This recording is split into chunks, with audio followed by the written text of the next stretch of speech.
Malam itu, hujan turun rintik-rintik di luar jendela ruang makan kami, menciptakan irama monoton yang biasanya terasa menenangkan. Aku telah menyiapkan hidangan kesukaan Aris, beef stroganoff dengan aroma bawang bombay yang gurih. Di dinding, foto pernikahan kami 7 tahun lalu masih tergantung rapi. Aku mengenakan kebaya putih bersih dan Aris tersenyum lebar, tampak seperti pria paling jujur di dunia. Aris pulang lebih lambat dari biasanya. Ia tidak langsung memelukku atau mengecup keningku seperti rutinitasnya selama ini. Ia hanya menggumamkan salam, meletakkan tas kerjanya dengan gerakan kaku, lalu duduk di hadapanku. Ada sesuatu yang berbeda dari tatapannya, sebuah kegelisahan yang coba ia sembunyikan di balik topeng ketenangan yang rapuh. Hana, panggilnya pelan saat ia meletakkan sendoknya. Denting logam yang beradu dengan piring porselen terdengar seperti lonceng peringatan di telingaku. Aku berhenti mengunyah, menatapnya dengan lembut. Iya, Mas, makanannya kurang enak. Ia menarik napas panjang, bahunya tampak tegang. Bukan soal makanan. Ini soal masa depan. Soal kita, dan juga soal seseorang yang kita kenal baik. Jantungku berdegup sedikit lebih kencang. Naluri seorang istri jarang sekali meleset. Aku sudah mencium aroma parfum wanita yang asing di kemejanya selama beberapa bulan terakhir, tapi aku selalu menepisnya dengan logika. Namun, saat ia menyebut seseorang yang kita kenal baik, bayangan Sarah, sahabat karibku sejak masa kuliah, mendadak muncul di benakku seperti kilat. Maksudmu Sarah? Tanyaku dengan suara setenang air di dalam gelas. Aris tampak terkejut karena aku begitu cepat menebatnya. Ia berdehem, mencoba mengatur suaranya agar terdengar berwibawa. Iya, Sarah sedang dalam posisi yang sulit sejak ayahnya meninggal. Dia butuh perlindungan, butuh seseorang yang bisa menjaganya secara finansial dan emosional. Aku meletakkan garpuku pelan. Dan perlindungan itu harus datang darimu, Mas? Dalam bentuk apa? Aris menatap mataku dengan keberanian yang dipaksakan. Aku ingin menikahinya. Aku ingin meminta izinmu untuk poligami.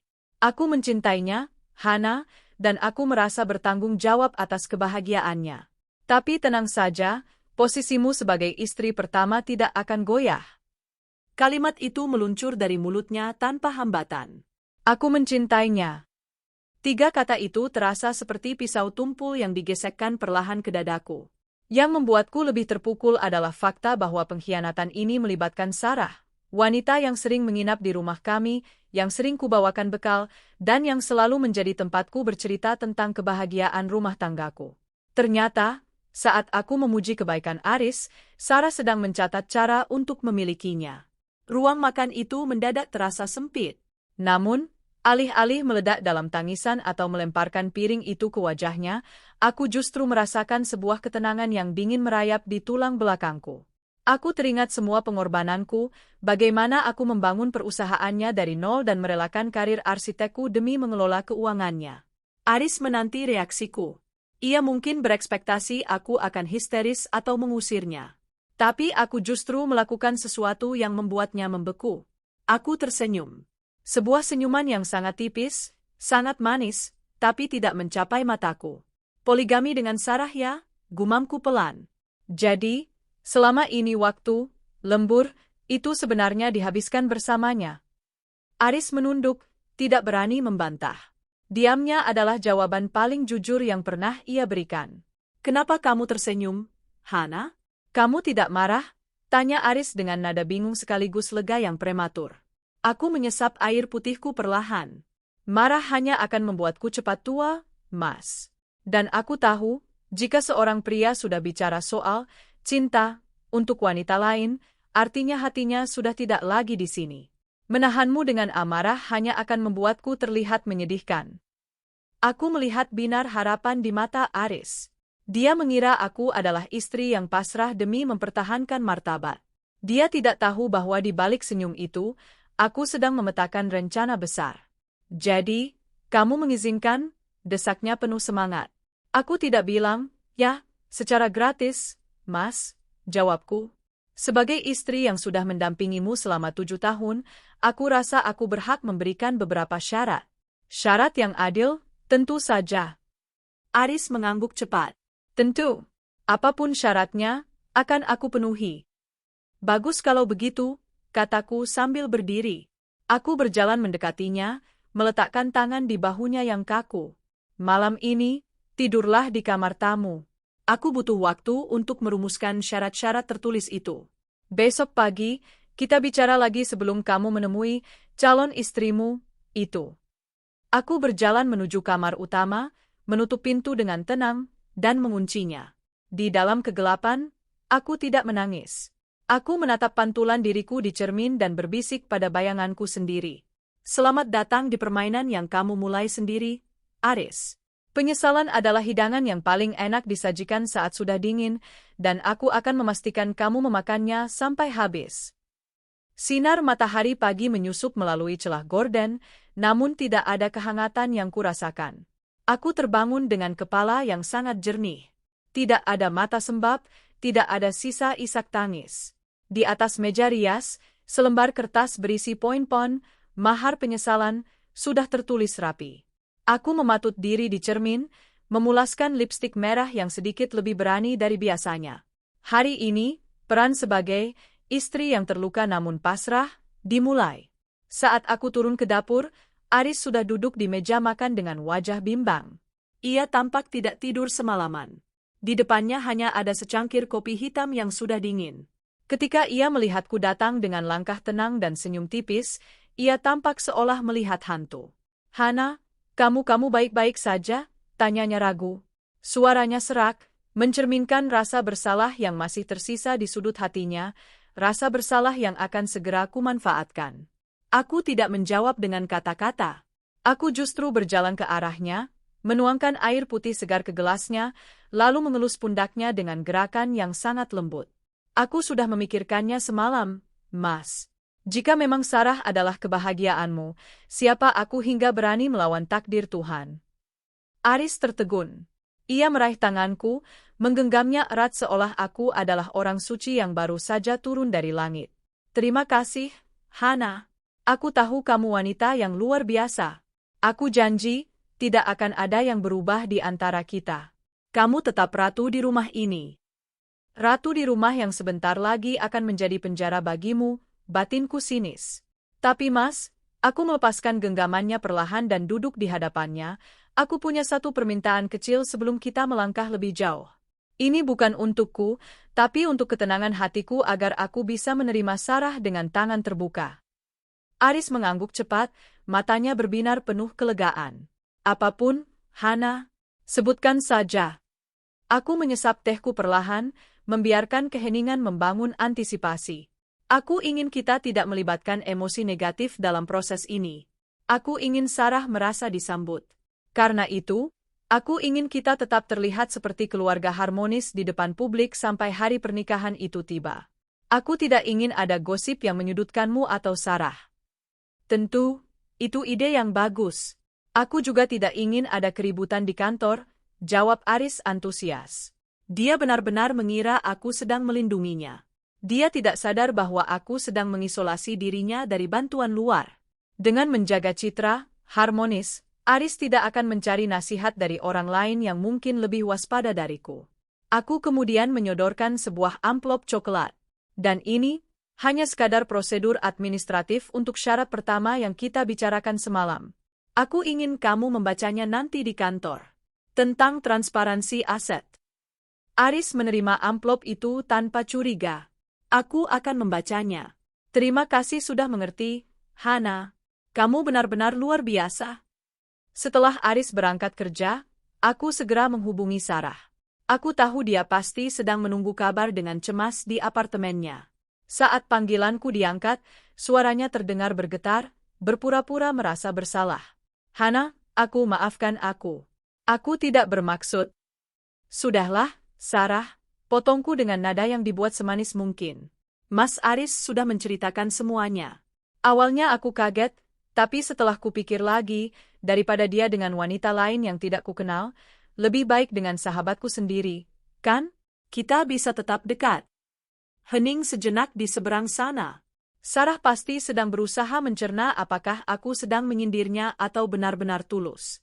"Kamu serius, Hana? Kamu tidak marah padaku?" "Untuk apa? Cinta tidak bisa dipaksakan." ucapku sambil menatap kuku-kukuku yang terpoles rapi. Malah, aku ingin membantumu. Aku ingin kamu tampil cantik di hari pernikahan nanti. Kita harus mulai belanja kebutuhanmu, bukan? Suara Sarah mendadak berubah ceria. Sifat aslinya yang rakus mulai mengintit. Oh, Hana, kamu memang sahabat terbaikku. Aku merasa sangat berdosa, tapi aku sangat mencintai Aris. Aku menutup telepon dengan senyum yang kali ini benar-benar lebar. Senyum yang menipu. Aku tahu persis titik lemah Sarah, dia mencintai kemewahan lebih dari apapun. Dan aku tahu titik lemah Aris, dia terlalu percaya diri bahwa dia bisa mengendalikan dua wanita sekaligus. Aku menghabiskan sisa pagi itu dengan menghubungi pengacaraku dan notaris kepercayaan keluarga. Jika Aris mengira senyumku adalah tanda penyerahan diri, maka dia salah besar. Senyum ini adalah tirai panggung sebelum pertunjukan penghancuran yang sesungguhnya dimulai. Di kantor nanti, Aris akan membaca dokumen di dalam amplop itu. Dia mungkin akan merasa syaratnya sedikit berat, tapi dengan bayang-bayang Sarah di kepalanya dan restu manis dariku, dia akan menandatanganinya. Dia akan menyerahkan seluruh lehernya ke dalam jerat yang kubuat, sambil tetap percaya bahwa aku adalah malaikat yang sedang menuntunnya menuju pelaminan kedua. Nikmatilah kemenangan sementaramu, Mas, bisikku pada ruang tamu yang kosong. Karena setiap senyum yang kuberikan hari ini, akan kubayar dengan setiap tetes air mata penyesalanmu esok hari. Aris pulang malam itu dengan wajah yang sulit dibaca. Di tangannya, amplop coklat yang kuberikan tadi pagi sudah tampak sedikit lecek di bagian ujungnya, tanda bahwa ia telah membacanya berulang kali di kantor. Aku sedang duduk di sofa ruang tengah, menyesap teh kamomil sambil membaca buku, seolah-olah tidak ada badai yang sedang kupersiapkan di balik ketenangan wajahku. Hana, panggilnya, suaranya terdengar lebih berat dari biasanya. Ia duduk di hadapanku, meletakkan dokumen itu di meja kopi. Aku sudah membaca syarat pertamamu. Mengenai pemindahan aset. Aku menutup bukuku perlahan, memberikan perhatian penuh padanya. Iya, Mas, transparansi mutlak. Aku rasa itu sangat adil, bukan? Kamu ingin membangun keluarga baru, tanggung jawab baru. Sebagai istri pertama yang sudah menemanimu dari titik nol, aku hanya butuh jaminan keamanan untuk masa depan anak-anak kita. Aris mengerutkan kening, jemarinya mengetuk-ngetuk meja. Tapi Hana, ini hampir seluruh aset kita. Rumah ini, apartemen di pusat kota, bahkan mobil yang biasa kupakai. Semuanya diminta untuk dibalik nama atas namamu. Bukankah itu terlalu ekstrim? Aku menghela napas panjang, memasang wajah yang tampak terluka namun berusaha tegar. Aku memajukan dudukku, menatap matanya dalam-dalam dengan binar yang sengaja kubuat sedikit berkaca-kaca. Mas, coba pikirkan dari posisiku. Ucapku lembut, suaranya hampir berbisik. Aku melepaskan separuh suamiku untuk wanita lain. Aku membiarkan sahabatku sendiri masuk ke dalam ruang pribadi kita. Jika suatu saat nanti kamu lebih menyayangi Sarah dan melupakan kami, apa yang tersisa untukku? Aku hanya ingin perlindungan hukum. Lagi pula, jika kamu memang berniat adil dan jujur seperti yang kamu katakan semalam, apa bedanya harta itu ada di namaku atau namamu? Bukankah kita masih satu keluarga? Aris terdiam. Aku tahu persis bagaimana cara kerja pikirannya. Aris adalah pria yang sangat percaya diri dengan kemampuannya menghasilkan uang. Di kepalanya, ia mungkin berpikir, biarlah aset lama ini untuk Hana. Toh, perusahaanku sedang berkembang. Aku bisa membeli rumah baru dan mobil baru untuk Sarah nanti. Dan satu lagi, Mas, tambahku, memberikan umpan terakhir. Jika semua aset sudah atas namaku, Sarah tidak akan bisa dituduh sebagai wanita yang hanya mengincar hartamu oleh keluarga besarmu. Ini justru melindunginya dari fitnah. Orang akan melihat bahwa dia tulus mencintaimu meskipun kamu memulai hidup baru dengannya dari aset yang terpisah. Logika itu tampaknya memukul telak ego maskulinnya. Aris ingin dianggap sebagai pahlawan bagi Sarah, dan ia juga ingin dianggap sebagai suami yang bertanggung jawab bagiku. Kamu benar, gumam Aris akhirnya. Ia mengambil pulpen dari saku kemejanya. Kamu memikirkan segalanya, bahkan sampai melindungi nama baik Sarah di depan keluargaku. Aku tidak menyangka kamu akan sebijaksana ini. Aku menahan diri untuk tidak mencibir saat melihatnya membubuhkan tanda tangan di atas materai pada dokumen pengalihan aset tersebut. Dengan satu goresan tinta itu, Aris baru saja menyerahkan seluruh fondasi finansial yang kami bangun selama 7 tahun. Ia baru saja menjadi tamu di rumahnya sendiri secara hukum. Terima kasih, Mas. Ini sangat berarti bagiku. Ini membuktikan bahwa kamu memang serius ingin berbuat adil, ucapku sambil merapikan dokumen-dokumen itu. Tentu saja, Hana. Aku tidak akan mengecewakanmu, jawabnya dengan nada lega, seolah beban berat baru saja terangkat dari bahunya. Ia tidak tahu bahwa beban itu belum hilang, aku baru saja memindahkannya ke lehernya dalam bentuk jerat yang lebih kuat. Malam itu, setelah Aris tertidur lelap di kamar tamu, mungkin dengan mimpi indah tentang pernikahannya dengan Sarah, aku pergi ke ruang kerja. Aku menyalakan laptop dan membuka spreadsheet keuangan perusahaan. Selama ini, aku yang memegang kendali atas arus kas dan kontrak-kontrak vendor. Aris hanya tahu cara mencari proyek, tapi akulah yang memastikan proyek itu menguntungkan. Aku mulai menyusun strategi untuk memindahkan sisa likuiditas perusahaan ke rekening dana darurat yang hanya bisa diakses olehku. Besok, aku akan menemui notaris untuk melegalkan dokumen yang sudah ditandatangani Aris. Setelah itu, syarat pertama selesai. Hartaku sudah aman. Kini saatnya beralih ke syarat kedua yang akan menguras habis sisa gengsi dan tabungannya. Aku menatap foto Sarah di media sosialnya, foto di mana dia berpose cantik di sebuah kafe mahal, kemungkinan besar menggunakan uang pemberian Aris. Aku tersenyum dingin ke arah layar ponselku. Kamu ingin perlindungan finansial, Sarah? Aku akan memberimu perlindungan. Tapi jangan kaget jika saat kamu masuk nanti, lumbungnya sudah kosong melompong. Aku mematikan lampu ruang kerja, membiarkan kegelapan menyelimuti rumah yang kini secara resmi adalah milikku sepenuhnya. Permainan baru saja dimulai, dan Aris baru saja menyerahkan benteng pertahanannya yang paling kuat kepadaku secara sukarela. Pagi itu, suasana di meja makan terasa jauh lebih ringan bagi Aris. Ia tampak seperti pria yang baru saja memenangkan lotre. Beban moralnya terangkat karena aku telah menerima syarat pengalihan aset dengan begitu ikhlas. Ia tidak sadar bahwa secara hukum, dia kini hanyalah seorang penyewa di rumahnya sendiri.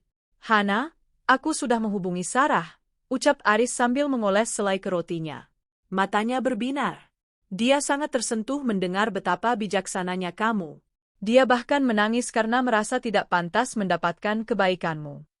Aku menyesap kopi pahitku, menyembunyikan seringai di balik cangkir porselen. Menangis ya? Mungkin dia terharu karena jalannya untuk bersamamu kini sudah terbuka lebar. Tapi Mas, kita belum selesai. Masih ada syarat kedua. Aris meletakkan rotinya, perhatiannya terpusat penuh padaku. Apa itu? Sebutkan saja. Setelah urusan aset kemarin, aku percaya apapun yang kamu minta pasti demi kebaikan kita. Aku menyandarkan punggung, menatapnya dengan tatapan yang sengaja dibuat sendu namun penuh wibawa. Aku ingin pernikahan kalian diadakan dengan sangat megah. Aku ingin seluruh kolega bisnismu, keluarga besar kita, dan teman-teman sosialitaku hadir. Aku tidak ingin ada kesan bahwa ini adalah pernikahan siri atau pernikahan yang disembunyikan karena rasa malu. Aris tampak agak terkejut. Megah? Tapi Hana, bukankah biasanya istri pertama ingin pernikahan kedua suaminya dilakukan diam-diam saja agar tidak jadi omongan? Justru itu salah, Mas, sanggahku tenang. Kalau dilakukan diam-diam, orang akan menganggap Sarah adalah pelakor yang bersembunyi di bayang-bayang. Tapi kalau aku yang berdiri di sana, menyalami tamu, dan menunjukkan bahwa aku merestui ini, martabatmu sebagai pemimpin keluarga akan naik. Kamu akan dipandang sebagai pria yang mampu menjaga harmoni. Aku menjeda sejenak, membiarkan ego Aris melambung mendengar kata, martabat, dan pemimpin. Dan karena aku yang mengatur semuanya, lanjutku, aku butuh akses penuh ke rekening cadangan pribadimu. Aku ingin menyewa ballroom hotel bintang 5, desainer ternama untuk baju Sarah, dan tentu saja bajuku, serta catering terbaik. Aku ingin menunjukkan pada dunia bahwa keluarga kita tetap solid meski bertambah anggota. Aris sempat ragu. Rekening cadangan itu adalah hasil tabungannya selama 3 tahun terakhir untuk ekspansi bisnis. Namun, argumen tentang citra baik dan martabat adalah umpan yang terlalu lezat untuk ia tolak. Apalagi, ia merasa berhutang budi karena aku tidak menuntut cerai. Baiklah, ucapnya mantap. Aku akan mentransfer dana itu ke rekening operasional yang kamu pegang. Aku percayakan semuanya padamu, Hana. Buatlah pesta yang membuat kita semua bangga. Setelah Aris berangkat, aku segera menelepon Sarah. Aku mengajaknya bertemu di sebuah butik mewah di pusat kota. Begitu melihatku, Sarah langsung menghambur untuk memelukku, lengkap dengan air mata buaya yang sudah kuprediksi. Hana, maafkan aku tidak tahu harus berkata apa. Kamu terlalu baik, isaknya di bahuku. Aku menepuk punggungnya pelan, merasakan material tas mahal yang ia sandang, yang tentu saja dibeli dengan uang suamiku. Sudahlah, Sarah, kita ini sahabat. Sekarang, ayo kita pilih gaun pengantinmu. Aku ingin kamu jadi pengantin tercantik, meskipun hanya sebagai istri kedua. Kalimat, istri kedua, sengaja kunekankan dengan halus. Aku melihat kilatan tidak nyaman di matanya, tapi itu segera tertutup oleh binar ketamakan saat ia melihat deretan gaun berhias kristal Swarovski. Sepanjang siang itu, aku membiarkan Sarah memilih apapun yang ia mau. Gaun seharga ratusan juta? Aku mengangguk setuju. Perhiasan berlian 1 set? Aku bilang itu sangat cocok untuk kulitnya. Sarah tampak mabuk oleh kemewahan. Ia mulai memesan ini dan itu tanpa melihat label harga, merasa bahwa kini ia memiliki akses tak terbatas ke kantong Aris. Ia tidak tahu bahwa setiap gesekan kartu kredit dan setiap transfer uang yang kulakukan hari ini adalah bagian dari pengosongan pundi-pundi Aris secara sistematis. Aku sedang membakar uang tunai yang seharusnya ia gunakan untuk membayar cicilan modal kerjanya bulan depan. Sambil memperhatikan Sarah yang sedang mencoba tiara di depan cermin, aku mengirim pesan singkat kepada manajer keuangan di kantor Aris yang merupakan orang kepercayaanku. Tunda pembayaran invoice vendor proyek C, alihkan dananya untuk biaya representasi pimpinan atas perintah Mas Aris langsung. Pastikan catatan pembukuannya rapi.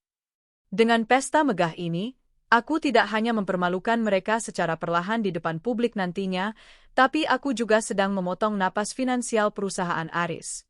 Aku ingin saat hari pernikahan itu tiba, Aris berdiri di pelaminan sebagai raja sehari, tanpa menyadari bahwa tahtanya sudah keropos dan lumbung padinya sudah terbakar habis. Bagaimana, Hana? Bagus tidak? Tanya Sarah sambil berputar mengenakan gaun putih panjang yang sangat provokatif. Aku tersenyum sangat manis, senyum yang biasanya kuberikan pada klien sebelum aku mengunci kontrak yang menguntungkanku. Sangat bagus, Sarah. Kamu terlihat sangat mahal. Persis seperti yang aku bayangkan. Mahal harganya, dan sangat mahal konsekuensinya, lanjutku dalam hati. Malam itu, aku melihat notifikasi di ponselku. Saldo rekening cadangan Aris sudah berkurang hampir 70% hanya dalam 1 hari belanja. Aris, di sisi lain, sedang sibuk menelepon relasinya, dengan bangga mengundang mereka ke acara besar yang sedang dipersiapkan istrinya. Ia merasa sedang berada di puncak dunia. Ia merasa memiliki segalanya, istri pertama yang suportif, istri kedua yang cantik, dan citra pria sukses. Ia tidak sadar bahwa aku sedang menuntunnya ke tepi jurang, dan pesta megah ini adalah dorongan terakhir yang akan membuatnya jatuh tanpa sempat membuka parasut.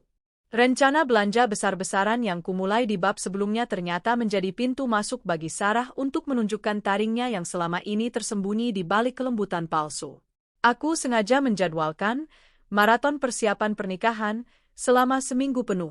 Aku ingin Aris melihat, tanpa perlu aku mendikte, siapa sebenarnya wanita yang ia sebut sebagai sosok yang butuh perlindungan, itu. Selasa siang, kami berada di sebuah butik sepatu impor. Sarah sedang mencoba sepasang stiletto kristal yang harganya setara dengan gaji 2 bulan manajer operasional di kantor Aris. Hana, menurutmu yang merah atau yang perak? Tanyanya sambil mematut diri di cermin besar. Wajahnya yang dulu tampak prihatin kini bersinar oleh ketamakan yang tak terbendung. Ambil keduanya, Sarah. Mas Aris bilang padaku tadi pagi, dia ingin kamu merasa seperti ratu. Ucapku sambil menyesap espresso yang disediakan pelayan butik. Benarkah? Aris bilang begitu. Matanya berbinar. Tapi, apa tidak terlalu boros? Jangan khawatir. Bukankah dia mencintaimu? Cinta itu butuh bukti, bukan hanya kata-kata, pancingku. Dan benarlah, Sarah langsung menyambar kedua pasang sepatu itu. Tidak hanya itu, dia mulai menambahkan tas tangan, syal sutra, dan beberapa aksesori kecil lainnya ke tumpukan belanjaannya. Aku hanya duduk tenang, sesekali mengirimkan foto struk belanjaan itu ke grup WhatsApp keluarga yang di dalamnya ada Aris, dengan takarir. Senang sekali melihat Sarah bahagia hari ini. Mas Aris memang suami yang dermawan. Aku tahu Aris sedang di kantor, mungkin sedang pusing melihat notifikasi pendebetan rekeningnya yang terus berbunyi seperti alarm kebakaran. Namun, karena pujianku di grup keluarga, dia tidak bisa marah. Dia harus menjaga gengsinya sebagai pria sukses di depan adik dan ibunya. Puncaknya terjadi pada Kamis sore. Aku mengatur agar Aris pulang lebih awal dan ikut menemani kami memilih menu catering di rumah. Aku sudah menginstruksikan asisten rumah tanggaku untuk, sengaja, terlambat menyiapkan teh, sementara aku berpura-pura sedang menerima telepon penting dari klien di lantai atas. Aku ingin membiarkan Aris dan Sarah berdua saja di ruang tamu dalam kondisi lelah setelah belanja. Dari balik balkon lantai 2, aku memperhatikan mereka. Mas, aku ingin dekorasinya penuh dengan bunga mawar putih impor. Hana bilang yang lokal kurang elegan. Suara Sarah terdengar merengek, namun ada nada menuntut yang tajam. Sarah, sayang, mawar impor itu harganya 3 kali lipat. Tabungan cadanganku sudah menipis bulan ini karena biaya gedung. Jawab Aris, suaranya terdengar letih. Tapi ini kan pernikahan sekali seumur hidup untukku, Mas. Kamu bilang kamu ingin melindungiku, ingin membuatku bahagia. Masa soal bunga saja perhitungan? Hana saja tidak keberatan, kenapa kamu yang repot? Sarah mulai meninggikan suara. Wajah lembut yang dulu sering menangis di bahuku kini berubah menjadi kemerahan karena emosi.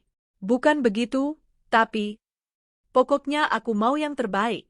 Kalau tidak, lebih baik tidak usah ada pesta sekalian. Sarah menghentakkan kakinya dan membanting tas mahalnya ke sofa. Aku turun dari tangga dengan wajah yang disetel seolah-olah baru saja menyelesaikan urusan pekerjaan. Ada apa ini? Kok suasananya tegang sekali? Aris menatapku dengan tatapan memohon, seolah aku adalah pelampungnya di tengah badai. Hana, Sarah ingin mawar impor, tapi anggarannya. Aku tersenyum lembut, mendekati Aris dan mengusap lengannya. Mas, jangan begitu. Sarah benar, ini hari istimewanya. Kalau soal uang, bukankah Mas bisa ambil dari dividen proyek bulan depan? Jangan sampai calon pengantinmu ini sedih. Aku melirik Sarah, yang kini menatapku dengan pandangan penuh kemenangan. Dia merasa telah mendapatkan sekutu yang kuat. Padahal, aku sedang memberinya tali yang lebih panjang untuk menjerat lehernya sendiri. Malamnya, saat Sarah sudah pulang, Aris duduk di tepi tempat tidur tamu dengan wajah kusam. Ia tidak lagi tampak seperti pria yang sedang jatuh cinta. Ia tampak seperti pria yang baru sadar bahwa perlindungan yang ia janjikan ternyata datang dengan biaya langganan yang sangat mahal. Hana, panggilnya saat aku lewat di depan kamar tamu. Iya, Mas? Apakah Sarah memang seboros itu dulu? Tanyanya ragu. Aku duduk di kursi kayu di depannya. Wah, aku tidak berani menilai, Mas. Mungkin karena sekarang dia merasa sudah memiliki sandaran yang kuat seperti kamu, jadi sifat aslinya keluar. Bukankah pria senang jika wanitanya manja?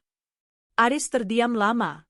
Ia mulai melihat perbedaan antara aku yang selama 7 tahun selalu mengerem pengeluarannya agar bisnisnya maju, dengan Sarah yang baru seminggu, dilegalkan, sudah menguras isi kantongnya tanpa ampun. Tapi tenang saja, Mas, tambahku sebelum beranjak pergi. Besok kita masih ada jadwal ke toko perhiasan untuk memilih mas kawin.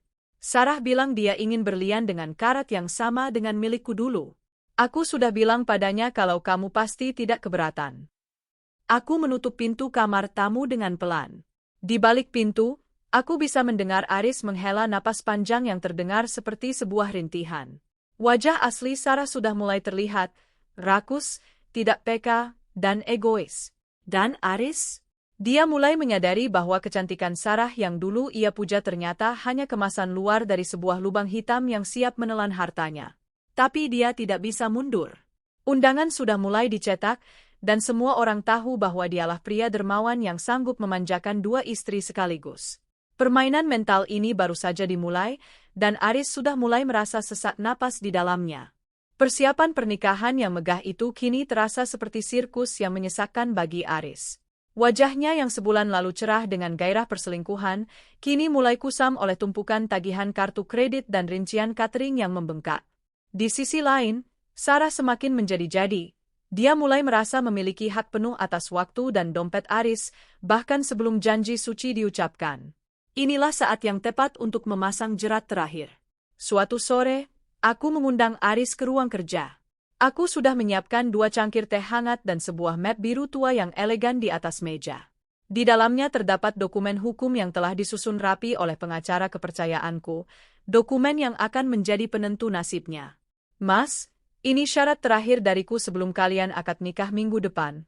Ucapku dengan nada yang sangat tenang, hampir seperti ibu yang sedang menasihati anaknya. Aris memijat pelan pelipisnya. Syarat lagi, Hana? Bukankah semua aset sudah pindah namamu? Bukankah pesta mewah yang kamu minta sedang dalam proses? Aku tersenyum tipis, tipe senyum yang memberikan rasa aman semu. Ini bukan soal harta yang sudah ada, Mas. Ini soal kepastian masa depan kita bertiga, terutama masa depanmu sebagai pemimpin yang adil.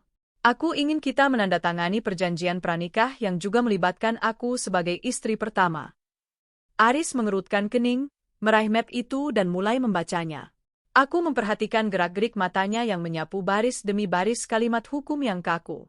Pasal nafkah lahir batin yang adil, gumamnya. Tentu, aku pasti akan adil. Baca lebih teliti, Mas, potongku halus. Aku menetapkan nominal nafkah bulanan tetap untukku dan anak-anak yang nilainya cukup tinggi, sesuai dengan gaya hidup kita selama ini. Dan aku juga menuliskan bahwa jika dalam 1 tahun kamu gagal memenuhi kewajiban finansial itu, atau jika terjadi ketimpangan perlakuan yang menyebabkan konflik besar, maka kamu secara sukarela setuju untuk menceraikan salah satu dari kami tanpa membawa harta sepeser pun dari aset yang tersisa. Aris terdiam. Matanya terpaku pada poin terakhir, melepaskan hak atas sisa saham di perusahaan jika terjadi pelanggaran komitmen keadilan. Hana, ini seperti menjerat leherku sendiri, protesnya, suaranya sedikit meninggi. Aku tidak bergeming. Aku justru menyandarkan punggung, menatapnya dengan tatapan dingin yang belum pernah ia lihat sebelumnya. Mas, kamu bilang kamu mencintai Sarah. Kamu bilang kamu sanggup berpoligami. Pria yang sanggup berpoligami adalah pria yang sudah selesai dengan urusan finansialnya.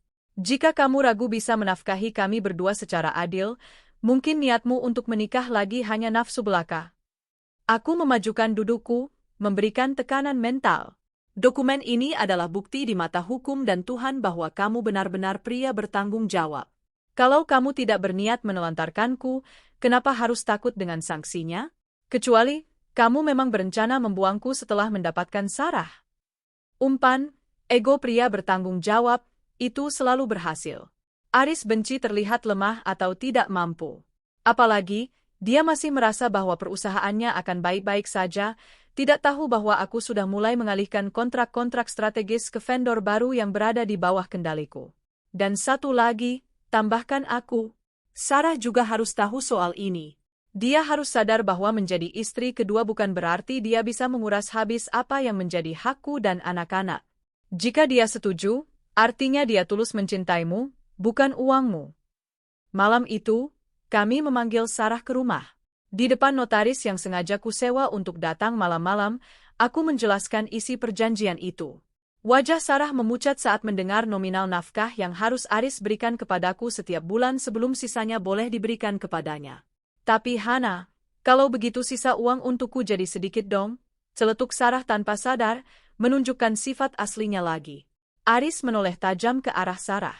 Sarah, Hana hanya ingin keadilan. Kamu bilang kamu mencintaiku apa adanya, kan? Uang bukan masalah buatmu, kan?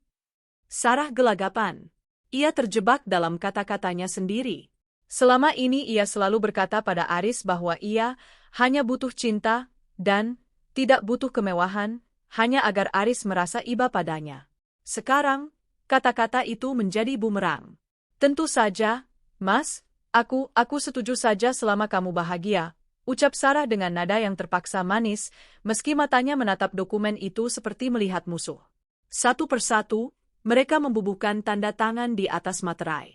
Aris menandatanganinya dengan penuh keyakinan palsu, sementara Sarah melakukannya dengan tangan yang sedikit gemetar. Notaris itu menutup map dan berpamitan. Setelah pintu tertutup, aku menarik napas panjang. Jerat sudah terpasang sempurna. Aris tidak hanya menyerahkan aset masa lalunya kepadaku, tapi dia baru saja menyerahkan leher masa depannya ke dalam genggamanku melalui perjanjian hukum ini. Selamat, Mas. Sekarang tidak ada lagi penghalang, ucapku sambil menyalami mereka berdua. Minggu depan, dunia akan melihat betapa beruntungnya kamu memiliki dua wanita yang sangat memahami satu sama lain. Aris tersenyum bangga, merasa telah menyelesaikan sebuah ujian besar sebagai pria. Ia tidak sadar bahwa tanda tangannya tadi adalah surat kematian bagi kenyamanan hidupnya. Ia baru saja mengikatkan diri pada sebuah standar finansial yang mustahil ia penuhi dalam kondisi perusahaan yang perlahan mulai kucabut nyawanya dari dalam. Malam itu, sebelum tidur, aku membuka laptop. Aku melihat jadwal pembayaran termin pertama untuk pesta pernikahan mereka. Saldo rekening pribadi Aris kini benar-benar mendekati angka 0. Selamat malam, calon pengantin, bisikku pada kesunyian kamar. Nikmatilah tidur nyenyakmu malam ini, karena mulai minggu depan, setiap detak jam akan menjadi pengingat akan kemiskinan yang sedang menjemputmu. Hari yang dinanti-nantikan Aris dan Sarah akhirnya tiba. Ballroom Hotel Bintang 5 itu disulap menjadi taman Firdaus buatan dengan ribuan mawar putih impor, persis seperti tuntutan Sarah yang sempat membuat Aris pusing 7 keliling. Cahaya lampu kristal memantul di atas lantai marmer, memberikan kesan kemewahan yang tak tertandingi. Semua orang yang hadir, mulai dari kolega bisnis hingga kerabat jauh, berdecak kagum melihat kemegahan pesta ini. Di atas pelaminan, Sarah tampak mempesona dengan gaun putih bertahtakan kristal yang harganya setara dengan 1 unit rumah subsidi. Ia tersenyum lebar, memamerkan cincin berlian di jarinya kepada setiap tamu yang menyalami. Aris berdiri di sampingnya dengan jas rancangan desainer ternama, berusaha tampak gagah meski guratan kelelahan di wajahnya tidak bisa disembunyikan sepenuhnya oleh polesan make-up. Dan di sana aku berdiri, tepat di samping mereka. Aku mengenakan kebaya sutra berwarna abu-abu perak yang anggun, berdiri dengan tegak dan senyum yang tak pernah luntur. Aku menjadi pusat perhatian bukan karena aku pengantinnya, tapi karena keberadaanku yang begitu tenang di tengah situasi yang bagi kebanyakan wanita adalah kiamat. "Hana, kamu benar-benar istri luar biasa," bisik salah satu istri rekan bisnis Aris saat menyalamiku. "Bagaimana kamu bisa seikhlas ini?" Aku hanya membalas dengan remasan lembut di tangannya dan senyuman misterius. "Semua demi kebahagiaan keluarga, Jeng." Acara berlanjut ke sesi ramah tamah. Aris tampak sangat bangga. Ia merasa telah mencapai puncak kejantanan, memiliki perusahaan yang, menurutnya, sukses, istri pertama yang suportif, dan kini istri kedua yang cantik jelita. Namun, ia tidak tahu bahwa aku sedang menunggu momen yang tepat untuk menjatuhkan bom pertama. Saat sesi sambutan keluarga dimulai, aku melangkah maju ke pengeras suara. Aris menatapku dengan tatapan penuh terima kasih, mengira aku akan memberikan pidato restu yang mengharukan. Sarah pun memasang wajah haru buatan, siap untuk memelukku di depan kamera. "Selamat malam semuanya," suaraku bergema tenang namun tegas di seluruh ruangan. "Terima kasih telah hadir di hari yang sangat bersejarah bagi suami saya, Aris, dan sahabat saya, Sarah. Sebagai bentuk dedikasi saya untuk mendukung keluarga baru ini agar Mas Aris bisa fokus sepenuhnya pada kebahagiaan barunya." Aku menjeda sejenak, menatap Aris yang mulai merasa ada sesuatu yang tidak beres dengan nada bicaraku. "Mulai malam ini, saya secara resmi mengundurkan diri dari seluruh jabatan operasional dan manajerial di perusahaan keluarga kami. Saya telah menyerahkan seluruh tanggung jawab keuangan, negosiasi vendor, dan manajemen proyek kembali ke tangan Mas Aris sepenuhnya. Saya ingin menikmati waktu saya sebagai ibu rumah tangga yang tenang di rumah yang, sebagaimana kalian tahu, kini telah sepenuhnya atas nama saya sebagai jaminan masa depan anak-anak." Ruangan mendadak senyap. Para kolega bisnis Aris saling berbisik. Mereka semua tahu bahwa selama ini, akulah otak di balik kontrak-kontrak besar perusahaan Aris. Tanpa tanda tanganku dan lobi-lobiku, Perusahaan itu hanyalah sekumpulan aset yang terbebani utang. Wajah Aris berubah pucat pasi. Ia mencoba memberikan kode padaku untuk berhenti, tapi aku mengabaikannya. Dan sebagai kado pernikahan, lanjutku dengan nada lebih ceria, saya juga telah melunasi seluruh biaya pesta megah malam ini menggunakan sisa saldo kas pribadi Mas Aris yang ada di bawah kendali saya selama ini. Tidak ada utang untuk pesta ini, Mas. Tapi tentu saja, ini artinya saldo cadanganmu sekarang sudah bersih kembali ke angka 0 agar kamu bisa memulai perjuanganmu dari bawah lagi bersama Sarah. Sarah yang tadinya tersenyum manis kini mematung. Matanya melotot ke arah Aris, seolah menuntut penjelasan tentang kata angka 0. Para tamu mulai berbisik lebih keras. Aris berdiri kaku seperti patung lilin yang mulai meleleh di bawah lampu kristal. Pesta itu tetap berlanjut, tapi suasananya berubah total. Para kolega yang tadinya datang untuk menjilat, kini mulai menjaga jarak. Mereka bukan orang bodoh. Mereka tahu bahwa perusahaan tanpa manajemen keuangan yang kuat, terutama setelah ditinggal oleh pemegang kendali aslinya, adalah kapal yang sedang karam. Saat kami turun dari pelaminan di akhir acara, Aris menarik lenganku dengan kasar ke sudut ruangan yang sepi. "Apa maksudmu, Hana? Kenapa kamu bicara soal pengunduran diri di depan semua klienku? Dan apa maksudmu saldo pribadiku 0? Suaranya gemetar karena amarah yang ditahan. Aku melepaskan tangannya dengan gerakan anggun, merapikan kebayaku yang sedikit kusut. "Loh, bukannya itu yang kamu mau, Mas? Kamu ingin perlindungan untuk Sarah, kamu ingin jadi pemimpin keluarga yang mandiri. Sekarang kamu punya panggungnya. Kamu punya istri cantik, kamu punya perusahaan, yang isinya sekarang tinggal utang vendor yang jatuh tempo minggu depan, dan kamu punya kebebasan." Aku menatapnya dengan tatapan dingin yang mematikan. Ingat syarat ketiga, Mas. Perjanjian pranikah itu tetap berlaku. Kamu harus memberi aku nafkah dengan nominal yang sudah kita sepakati. Jika dalam sebulan ini kamu gagal karena perusahaanmu goyah, ya, kamu tahu sendiri konsekuensi hukumnya. Hana, kamu menjebakku, desisnya. Aku tidak menjebakmu, Mas. Aku hanya mengabulkan permintaanmu untuk berpoligami. Aku memberikanmu izin, memberikanmu pesta, dan memberikanmu kebebasan dari pengaruhku. Bukankah itu adil? Aku berbalik pergi, meninggalkannya yang berdiri sendirian di tengah kemegahan pesta yang kini terasa seperti pemakaman karirnya.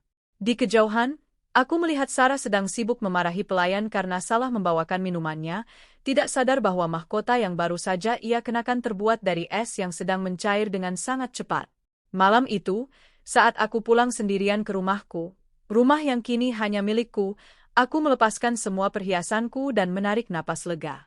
Pesta telah berakhir, dan besok pagi, Aris akan bangun untuk menghadapi kenyataan bahwa ia baru saja merayakan kehancurannya sendiri dengan sangat meriah. 1 minggu setelah pesta pernikahan yang menguras habis tabungan Aris, suasana di rumah besar kami berubah total. Jika dulu rumah ini penuh dengan kehangatan dan aroma masakan rumah, kini yang tersisa hanyalah ketegangan yang pekat. Sesuai perjanjian, Aris memboyong Sarah untuk tinggal di paviliun samping yang dulu merupakan ruang kerja dan area tamu, karena area utama rumah ini secara hukum adalah teritoriku. Aris mengira bulan madu mereka akan penuh dengan romansa seperti di film diam-diam menyelinap ke pelukan Sarah sambil menikmati kemewahan. Namun, kenyataan menghantamnya tepat di hari pertama. Mas, air panas di paviliun mati. Dan kenapa sarapan pagi ini cuma nasi goreng biasa? Aku mau avocado toast dan kopi Arabica, teriakan Sarah melengking dari arah paviliun, menembus dinding ruang makan tempatku sedang duduk tenang membaca koran bisnis. Aris, yang baru saja bangun dengan mata merah karena semalaman mencoba menghitung ulang arus kas perusahaannya yang macet, tampak kelimpungan. "Sarah, sayang teknisinya baru bisa datang siang nanti. Dan soal makanan, Mbak sedang sibuk membersihkan area utama." Aku tidak mau tahu. Kamu bilang aku akan jadi ratu di sini. Tapi lihat, Hana makan enak di dalam sana sementara aku seperti menumpang di gudang. Sarah muncul di ambang pintu ruang makan dengan daster sutra mahalnya, wajahnya cemberut tanpa riasan. Aku menurunkan koranku perlahan, menatap mereka berdua dengan senyum santun. "Selamat pagi, pengantin baru."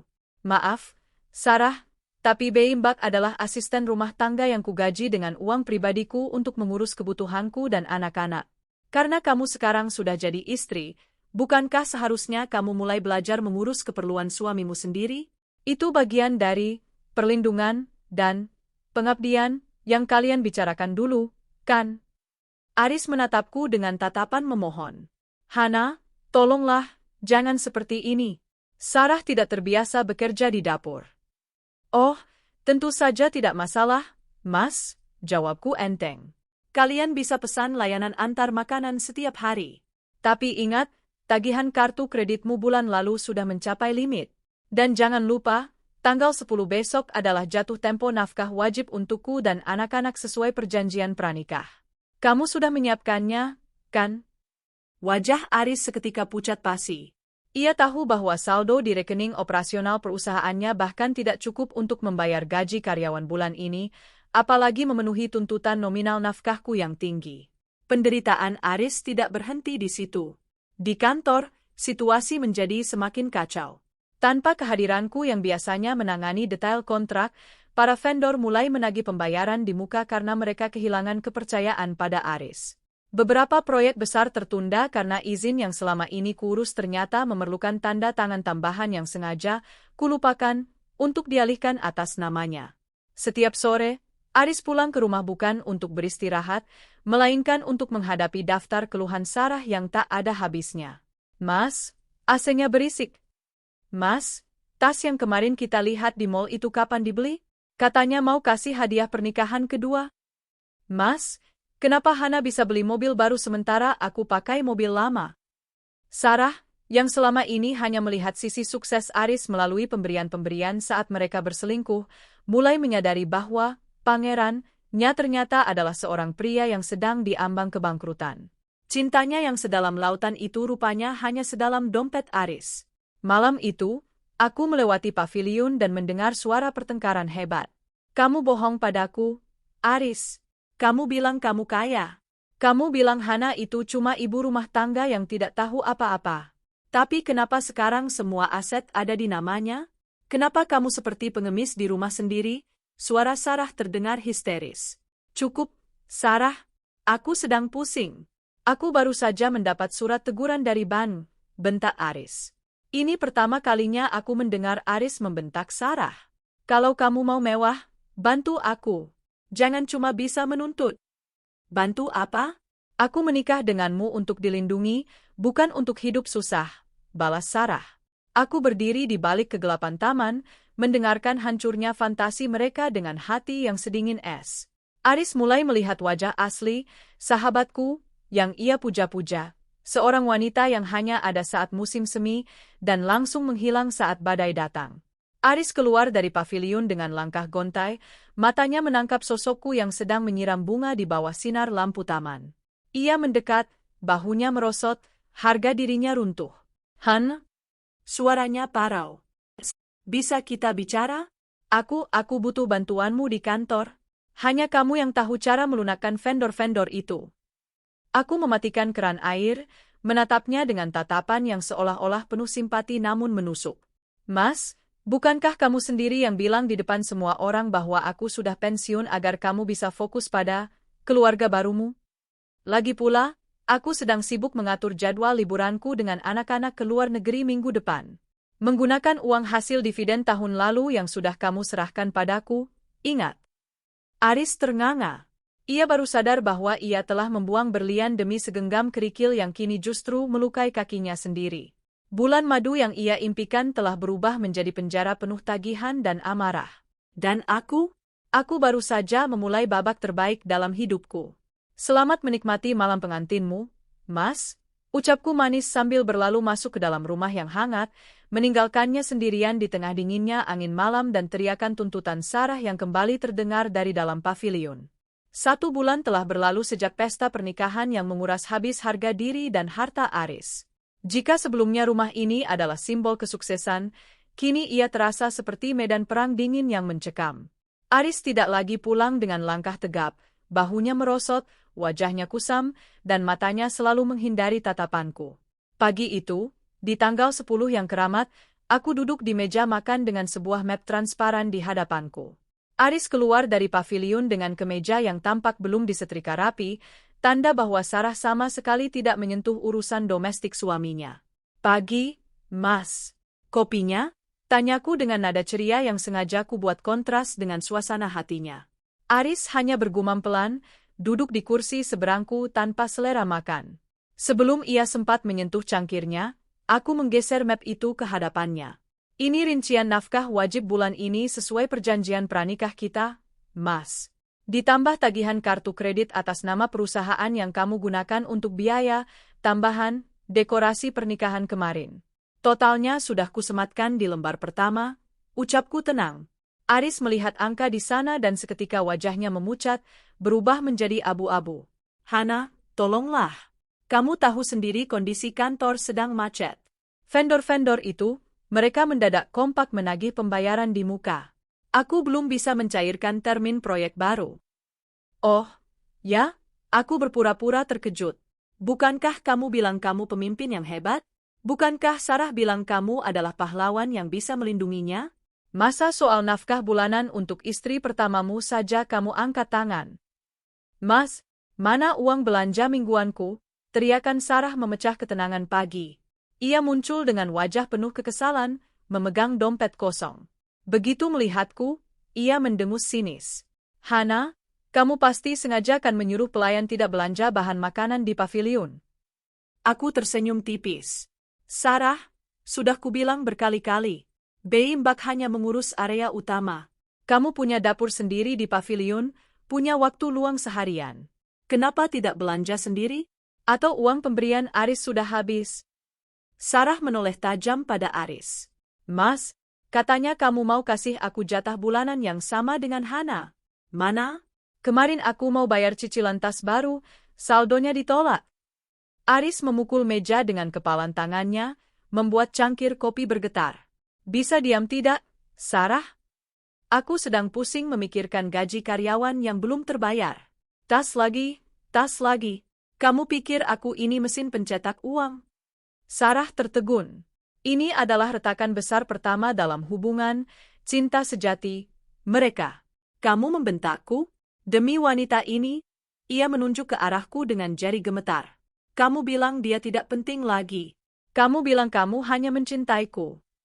Cinta tidak bisa membayar utang, Sarah, bentak Aris lagi, suaranya parau karena frustrasi yang memuncak. Aku memperhatikan drama itu sambil menyuap potongan buah pepaya dengan anggun. Rasanya jauh lebih manis daripada biasanya. Aris mulai sadar bahwa Sarah tidak pernah mencintainya. Wanita itu hanya mencintai bayangan pria kaya yang selama ini Aris perankan berkat bantuan manajemenku.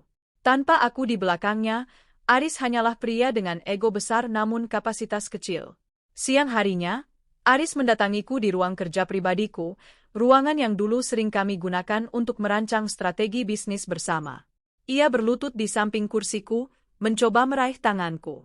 Hana, aku mohon, pinjamkan aku dana dari rekening cadangan yang kamu pegang.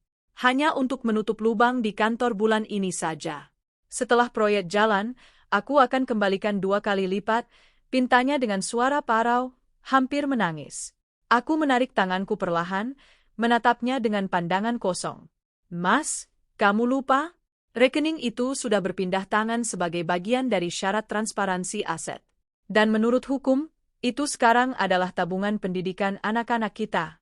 Aku tidak punya hak untuk menghamburkannya demi menyelamatkan kegagalan manajemenmu. Tapi ini perusahaan kita, Hana. Kamu yang membangunnya bersamaku.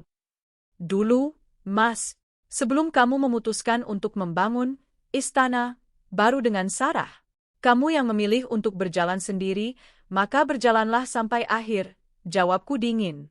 Lagi pula, jika aku membantumu sekarang, itu artinya aku tidak adil pada diriku sendiri. Kamu punya istri kedua yang cantik, biarlah dia yang memberikanmu semangat atau mungkin dia punya tabungan untuk membantumu. Aku tahu persis Sarah tidak punya sepeser pun. Semua uang yang diberikan Aris selama ini sudah habis untuk kosmetik, baju, dan gaya hidup sosialitanya yang palsu. Aris bangkit dengan lunglai. Saat ia keluar dari ruangan, ia berpapasan dengan Sarah yang sedang membawa koper kecil. Mau kemana kamu, Tanya Aris ketus. Aku mau menginap di rumah ibuku, Mas. Aku tidak tahan di sini. Panas, tidak ada makanan enak, dan kamu terus-menerus marah. Hubungi aku kalau kamu sudah punya uang lagi, ucap Sarah tanpa rasa malu, melangkah pergi menuju taksi yang sudah menunggu di depan gerbang. Aris berdiri mematung di ruang tamu, menatap punggung Sarah yang menjauh. Ia baru saja ditinggalkan oleh wanita yang ia bela mati-matian, di saat ia berada di titik terendah hidupnya. Ia menoleh ke arahku, namun aku segera menutup pintu ruang kerjaku dan menguncinya dari dalam. Malam itu, Aris duduk sendirian di teras paviliun yang gelap. Ia tidak menyalakan lampu, seolah ingin bersembunyi dari kenyataan. Di dalam rumah utama, aku menyalakan musik klasik yang lembut, menikmati privasi dan keamanan yang telah kubangun dengan cermat. Ambang kehancuran itu sudah terlampaui. Aris tidak hanya kehilangan hartanya, ia telah kehilangan harga dirinya, bisnisnya, dan wanita yang ia sebut sebagai cinta sejatinya. Besok adalah hari di mana surat teguran ketiga dari bank akan datang, dan aku sudah menyiapkan kejutan terakhir untuk babak penutup ini. Pagi itu, suasana rumah terasa begitu sunyi, jenis kesunyian yang mencekam setelah badai besar berlalu. Sarah benar-benar pergi. Ia tidak tahan hidup dalam penderitaan selama 3 hari tanpa kartu kredit yang berfungsi. Di paviliun, botol-botol kosmetik mahal yang kosong berserakan, menjadi saksi bisu dari cinta yang hanya sebatas angka di saldo rekening. Aku duduk di teras belakang, menyesap teh melati sambil menatap taman yang terawat rapi. Di tanganku, sebuah map biru berisi dokumen final, gugatan cerai dan laporan kegagalan pemenuhan perjanjian pranikah. Langkah kaki yang berat dan terseret terdengar dari arah dalam. Aris muncul dengan kemeja yang kusut, rambut berantakan, dan lingkaran hitam yang mendalam di bawah matanya. Ia tampak 10 tahun lebih tua hanya dalam hitungan minggu. Tanpa kata-kata, ia duduk bersimpuh di lantai, tepat di samping kursiku. Pria yang dulu begitu sombong meminta izin poligami itu kini hancur berkeping-keping. Hana? Suaranya pecah, parau karena terlalu banyak merokok dan kurang tidur. Dia benar-benar pergi. Sarah, dia bahkan membawa perhiasan yang kubelikan dengan utang perusahaan. Dia memblokir nomor teleponku saat tahu ban menyita aset kantor pagi ini. Aku tidak menoleh. Aku tetap menatap lurus ke depan, ke arah bunga-bunga Kamboja yang berguguran. Bukankah itu yang kamu cari, Mas? Perlindungan dan cinta? Ternyata perlindungannya hanya berlaku saat cuaca cerah. Begitu mendung, dia mencari payung lain. Aris menunduk dalam, bahunya berguncang hebat. Isak tangis yang tertahan mulai terdengar. Aku bodoh, Hana. Aku membuang berlian demi kerikil tajam yang sekarang menusuk jantungku sendiri. Aku mengkhianatimu, wanita yang membangun hidupku dari nol, hanya untuk ego sesaat. Aku mohon, beri aku satu kesempatan lagi. Aku akan ceraikan Sarah secara resmi, aku akan bekerja keras lagi, kita mulai dari awal. Ia mencoba meraih ujung kebayaku, namun aku menariknya perlahan.